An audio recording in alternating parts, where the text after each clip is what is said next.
Perrier.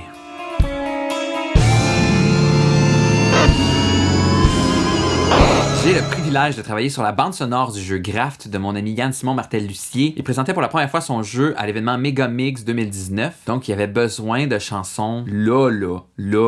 Pour commencer notre collaboration, il m'a engagé pour faire 2 chansons. Une de ces 2-là est la chanson thème du jeu Graft qui s'appelle Graft Main Theme. C'est cette chanson-là qu'on va disséquer ensemble. J'ai dit disséquer, mais moi, disséquer des choses, j'ai jamais aimé ça. Comme au secondaire, là, tu sais, là, on avait le cours là, de bio. J'ai disséqué un truc, c'était un cœur, je pense. Puis comme, j'en ai jamais refait après. Ça m'écoeure. Bref, je vous invite à jeter un œil en particulier sur la pochette de l'album. Je pense que c'est la pochette que j'ai fait que je préfère le plus depuis que je fais de la musique. Comment est-ce que c'est que j'ai fait cette chanson-là? Ben, premièrement, Yann-Simon, dans son jeu, il y a une thématique fantasy, genre plus comme le monde de Donjons et Dragons, si on veut, mélangé avec un monde plus sci-fi, plus comme glitch Star Wars. C'est ces 2 univers-là qui se rencontrent. C'est ce qu'il voulait que je transmette dans la musique. Il m'a donné un peu le matériel de référence, il m'a fait écouter la bande sonore originale de Dot Hack Sign. Ça y parlait vraiment, comme il y avait quelque chose là-dedans qu'il aimait beaucoup. J'ai pris ça comme référence pour commencer à construire la chanson. Et ce que j'ai fait en premier, c'est trouver des sonorités, des sons, des instruments. J'ai pas commencé avec une composition, avec des accords, avec des mélodies. J'ai juste construit ma banque d'instruments avant. Le premier instrument que j'ai trouvé, c'est le sitar. Ok, c'est pas vraiment un sitar, c'est plus comme un koto. Et pour trouver ce son-là, j'ai utilisé le Korg Wave Station. Pour vrai, c'est mon synthétiseur préféré. Je vous le cacherai pas. C'est un synthétiseur qui était vraiment populaire dans les années 90. Et moi, ma vie se situe dans les années 90 parce que je suis né en 91. Je sais pas si on a... Je pense que oui. Je pense qu'on a un attachement particulier dans ce qui se passe dans la décennie où on est né. Parce que je sais pas si c'est pour tout le monde, mais moi, comme clairement, c'est tellement ma vibe. Bref, c'est mon synthétiseur de choix. Je commence toujours par aller regarder s'il y a quelque chose qui se trouve dans le Wave Station qui peut correspondre à ce que je cherche parce que j'aime ça. C'est aussi dans le Wave Station que j'ai trouvé le 12-string guitar. C'est un setting qui émule une guitare à 12 cordes. C'est aussi dans le Wave Station que j'ai trouvé Soft Waves qui me sert de pad, qui me sert de fond. Tout au long de la chanson, t'entends des sons en arrière, t'entends quelque chose qui soutient là, tout ce qui se passe dans la chanson, puis c'est Soft Waves, c'est le Wave Station.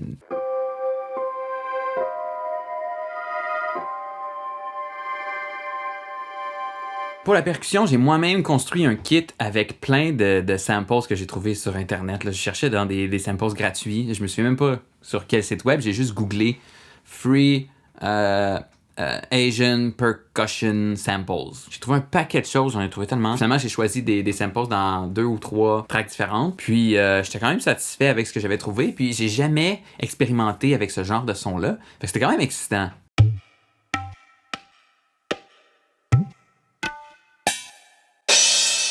Quand j'ai commencé la chanson, c'était que ça. C'était que ces instruments-là que j'avais. J'avais ce que je voulais côté fantasy, j'avais ce que je voulais côté plus comme sci-fi, mais j'avais rien du côté glitch du jeu, du côté comme brisé. C'est là que j'ai fait appel à mon VST d'effets préféré qui s'appelle Chip Crusher 2. La compagnie Plug, c'est une compagnie montréalaise qui offre rarement des rabais sur leur VST. Ce que j'ai fait, c'est que j'ai pris la ligne de mélodie du koto, puis j'ai appliqué le Chip Crusher dessus. J'ai joué un petit peu dans les settings, là, j'ai changé des petites affaires, j'ai personnalisé, j'ai mis ma petite sauce pour donner au son quelque chose, un aspect brisé, ordinateur brisé, genre.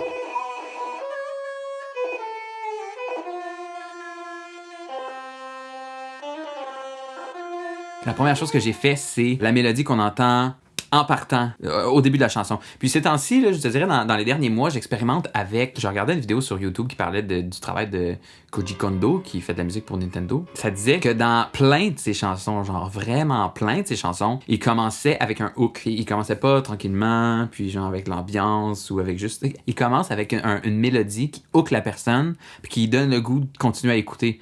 Puis ça fait une couple de chansons que j'expérimente avec ça. Donc je voulais faire la même chose avec le thème de Graft. Et je l'ai fait, c'est la première chose que je fais. Avant de trouver des accords, j'ai fait cette petite mélodie-là. C'est ensuite que j'ai fait les accords. Je sais pas c'est quoi les accords. Il y en a 4.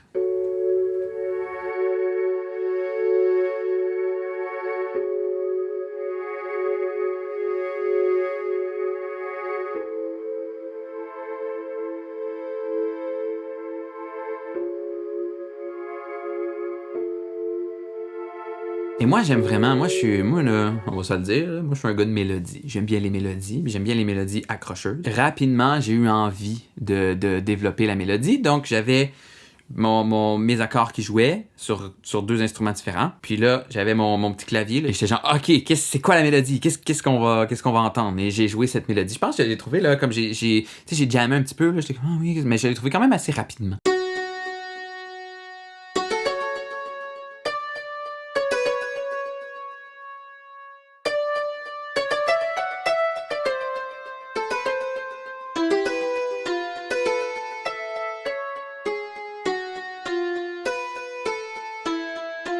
Ce qui m'amène à la guitare dans la chanson. Je suis allé enregistrer la guitare chez Yann Simon pendant qu'il était en train de programmer son jeu. Moi, il y a un truc que j'aime vraiment quand je fais quand je produis de la musique, quand je compose de la musique, c'est que j'aime avoir peu de contrôle sur mon environnement, peu de contrôle sur ce que je fais. Comment ça se traduit dans cette chanson-là, c'est que j'ai pris mon équipement, là, la base de mon équipement d'enregistrement audio, fait que j'avais un interface audio pour brancher sur mon ordinateur, et j'avais un micro que j'utilise pour comme enregistrer tout ce que je fais. C'est un Zoom H1, c'est le vieux modèle, je l'ai acheté, ça fait genre, je sais pas moi, 3 ans, je pense, 3 ou 4 ans, mais je l'utilise presque dans tout ce que je fais.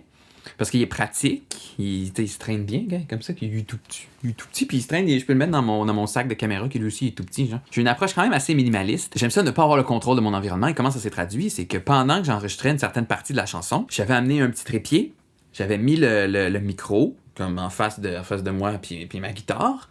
Puis son bureau, il est comme dans une aire ouverte où il y a comme salon, cuisine, salle à manger. Ça, c'est quand même grand.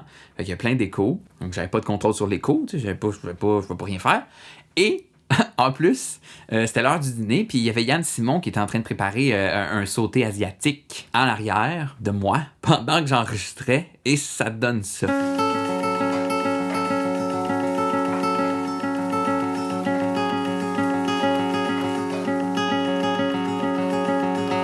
Là, après, j'écoute l'enregistrement, puis je suis comme, ben voyons donc, on entend vraiment Yann cuisiner en arrière. Puis là, j'étais comme, faut que je travaille avec ça. J'adore ça, avoir ces contraintes-là, que j'ai pas beaucoup de contrôle, parce que ça me force à réfléchir, ça me force à être créatif, et ça me nourrit vraiment dans ma composition. Je l'ai juste superposé avec ce que j'avais fait déjà, et finalement, j'ai rien eu à changer, ou presque, parce que le fait, tu sais, d'entendre la nourriture cuire, ça faisait... Ça rajoute tellement à la chanson, à l'ambiance de la chanson. Voici ça.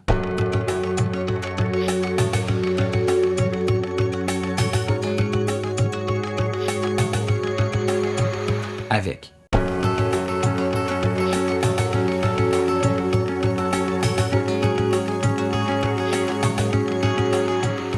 On dirait qu'on est plus présent dans ce qui se passe. Ça rajoute de l'ambiance. C'est pas juste musique, c'est aussi ambiance. Puis j'adore ça. Et pour les autres, c'est les seuls. J'ai comme deux segments, 2 accords différents que on entend Yann cuisiner. Sinon, il a arrêté de cuisiner. Fait que là, mes autres enregistrements de guitare, il n'y a pas ça en arrière. Mais ce qu'il y a, c'est que j'avais pas amené mes écouteurs. Il fallait que je monitore la chanson puis le tempo directement dans les haut-parleurs de mon laptop. Fait qu'on entend un peu la musique en arrière. Et encore là, j'étais content. C'est comme contrainte. J'utilisais avant l'image, j'aime ça travailler avec des choses dégueu, des choses peu contrôlées, parce que ça donne une saveur très unique. Puis je pense que plus on contrôle ce qu'on fait, moins ça se démarque. C'est mon opinion, mais j'adore le laisser aller dans la création. Puis après ça, laisser ce qui s'est passé ou laisser les conditions d'une situation nous inspirer. Genre ça, moi, là. J'adore ça. J'adore ça plus que l'Indien qu'on a mangé une année, là. Je travaillais sur les chansons avec Yann Simon. Et son père est arrivé avec de l'Indien. Pour vrai, genre, c'est un des meilleurs repas que j'ai mangé de ma vie. Je te jure. J'ai été pris une couple d'heures, parce que je l'ai fait vraiment vite, cette chanson-là. J'ai été pris une couple d'heures avec le même segment, puis j'étais comme, comment j'expand? Et ça, je pense que ça arrive souvent. Là, je parle avec, évidemment, beaucoup d'autres musiciens, puis ça arrive vraiment. Les autres musiciens sont pris avec une loupe, un segment. Et là, j'étais comme, OK, je fais quoi avec? Puis là, faut faire attention à ça, parce que plus tu passes de temps à rien faire avec, plus tu l'aimes, plus genre, ta vision de ce qu'est cette chanson-là est ancrée dans ta loupe. Plus t'attends, plus t'es dans cette boîte-là, plus c'est dur d'en sortir. J'ai complètement coupé ce que je faisais. J'ai rajouté une section entre... J'avais la mélodie d'intro, puis ça sautait tout de suite à la mélodie, la lead mélodie de la chanson, si on veut. J'ai coupé ça complètement, puis j'ai rajouté un segment de genre 30 secondes entre l'intro puis la première fois qu'on entend la mélodie pour setter le ton et l'atmosphère. Quelque chose que je faisais pas en début de chanson parce que je partais avec la mélodie. Après ça, je brise la chanson du début jusqu'à la mélodie principale. Tu penses que tu vas avoir quelque chose. Tu penses que ça te met dans un mood. Puis là, t'es dans un état de t'es capable d'anticiper qu'est-ce qui s'en vient. En tout cas, c'est ça que j'essaie de transmettre. Et là, je brise le tout. À la fin de la deuxième ligne de mélodie, je prends les mêmes accords, je les descends d'un demi-ton, puis je change d'instrument. J'ai été chercher d'autres instruments. J'ai pris l'instrument, moi je l'avais appelé Floop, le Star Bell Sweep.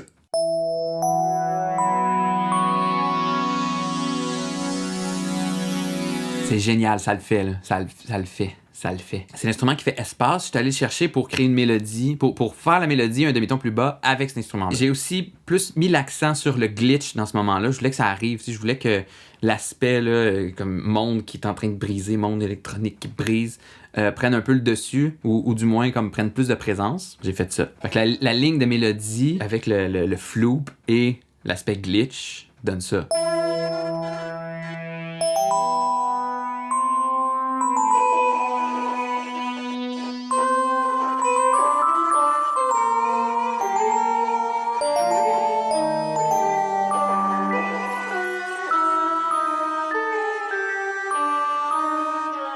Les petites cloches qu'on entend, ça me fait penser à Harry Potter, j'adore ça. Et moi, j'adore ça quand c'est dissonant, quand c'est un peu weird. Ça me fait rire. En plus, quand je l'écoute, c'est le moment où je suis comme...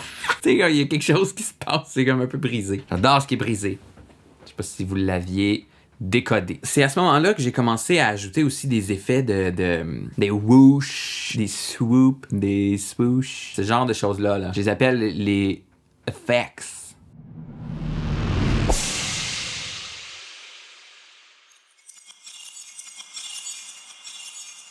Fait que là-dedans, j'ai genre des grosses cymbales à l'envers, à l'endroit. J'ai de la vitre qui brise. À un moment donné, je suis tombé. Je jouais un peu avec la chanson. Je voulais rajouter une couche de plus. Je suis tombé dans le Wave Station sur Snake Charmer.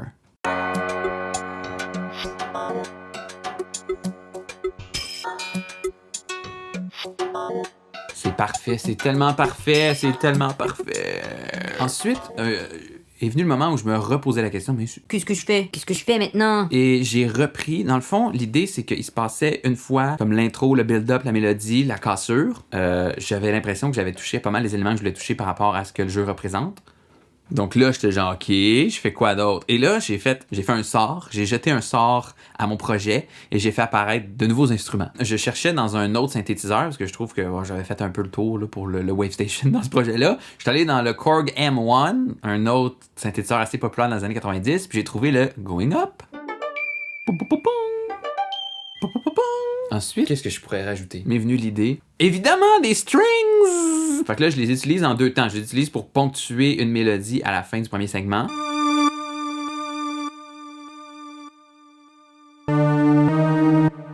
Puis je les utilise aussi comme lead après.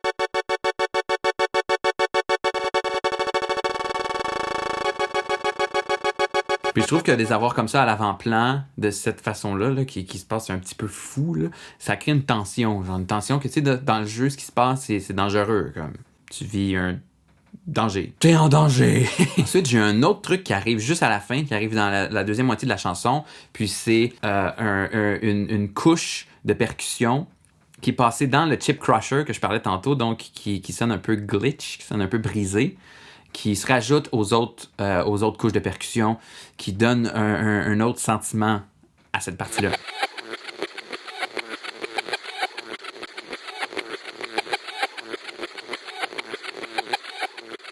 Ça, c'est une autre des choses que j'adore faire dans la musique, c'est mettre des choses à l'envers. Je pense que ça dépasse le domaine de la musique. Là. J'aime vraiment tout ce qui est à l'envers. J'aime le marier. Donc, c'était écrit dans le ciel qu'il allait avoir quelque chose à l'envers dans la chanson. À travers toute la chanson, il y a une ligne de lead, mais qui est comme sous-lead, qui fait titou, titou, titou, titou, titou. Puis pour créer du mouvement dans la chanson, des fois, je la désynchronise avec le rythme, comme là.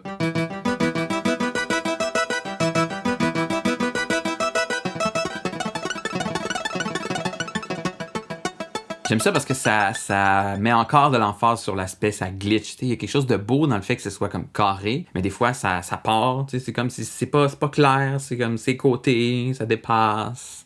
Ah, mais ça revient. Fait que tu te sens bien. Et là, j'étais rendu là dans la chanson. Je viens pour l'envoyer à Yann Simon. Puis là, j'ai utilisé mes écouteurs. J'écoute la chanson pour voir, est-ce que c'est bon, est-ce que je change les affaires, est-ce que je suis satisfait. Et là, j'avais oublié de mettre de la basse. J'ai pas de basse 4 cordes. J'adore la basse 4 cordes. J'aime la jouer comme un instrument qui est plus lead que comme laid back. Mais tout ce que j'ai, c'est une 6 cordes. Et pour la 6 cordes, c'est plus... Moi, je suis moins créatif sur la 6 cordes. J'utilise plus pour comme ponctuer des choses. Fait que j'étais comme non, ça peut pas être ça. Ben, je veux pas que ça soit ça. Fait que là, j'en ai essayé des millions. Je trouvais rien.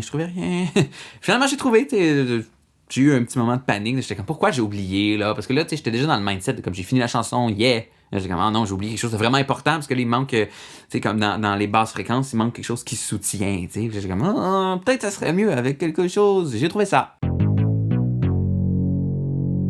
Et si ça, tu trouves pas que ça fait 80-90, là, oh là là là là, oh là là là là. Je suis content parce que j'ai l'impression, quand tu l'écoutes, tu sais rien de ça, mettons, là, puis là, tu l'écoutes, c'est comme la majorité des gens qui vont jouer au jeu, ils sauront pas tout ça. Ils vont l'écouter, ils vont pas nécessairement vivre années 90, surtout s'ils connaissent pas ça. Mais, pourtant, il y a plein de codes dedans, il y a plein d'instruments qui sont tirés directement des années 90. Je suis fier, parce que je voulais pas, c'est pas son jeu représente pas les années 90, là, c'est plus comme moi, qu'est-ce que j'avais le goût de jouer avec dans la chanson, mais je voulais pas que ça évoque ça nécessairement, parce que c'est pas ça son objectif. Et d'après moi, j'ai réussi à pas pousser les gens, regarde, les années 90! Mais peut-être, par contre, je vais vous dévoiler un secret, dans le fond, je voyais vraiment, ça là, c'est entre toi puis moi, là, je voyais vraiment la construction de cette chanson-là comme la chanson thème d'un sitcom des années 90. Pour comme commencer, ça commence l'émission, c'est le thème, il y a un générique d'ouverture, puis là, ça fait... soit une animation d'intro ou littéralement genre graft. Après l'intro, il n'y a pas de mélodie, fait que là, tu vois des noms des producteurs. Là, c'est comme un peu, OK, ouais, les gens qui ont travaillé dessus, on les connaît pas, mais bon, on voit c'est qui. Puis là, la mélodie embarque, puis là, c'est les acteurs, genre, tu vois, avec comme Claude Jean La Bonté Lefebvre dans le rôle de personnage numéro 1, avec Yann Simon Martel-Lucier Et là, après la mélodie a fini, puis tu peux couper la chanson, parce que là, la chanson est 2 minutes, presque 3 minutes, mais tu peux la couper, la chanson, puis mettre la fin à ce moment-là, puis ça fonctionne comme un thème de télé, puis là, quand ça fait le punch final, là, ben, tu vois Graft. La deuxième partie, tu vois genre précédemment dans Graft. La musique continue en arrière, puis là, tu vois un peu les actions de ce qui s'est passé, les moments forts du dernier épisode. Genre. Là, ça arrive à la fin, quand ça fait encore le... À ce moment-là, tu vois Graft, puis tu as encore le son qui continue en dessous de l'action qui commence dans l'émission. Genre. Pour moi, Graft, j'ai comme cette vision-là un peu de... C'est le thème de sitcom. Que je vous avais dit que ça m'inspirait vraiment les années 90. Et c'est ça. Donc, pour votre plaisir personnel, maintenant que je vous ai révélé les secrets de Graft, voici la chanson au complet, Graft Main Theme. Avant de quitter, j'aimerais vraiment vous dire quelque chose. Je vous aime presque tous.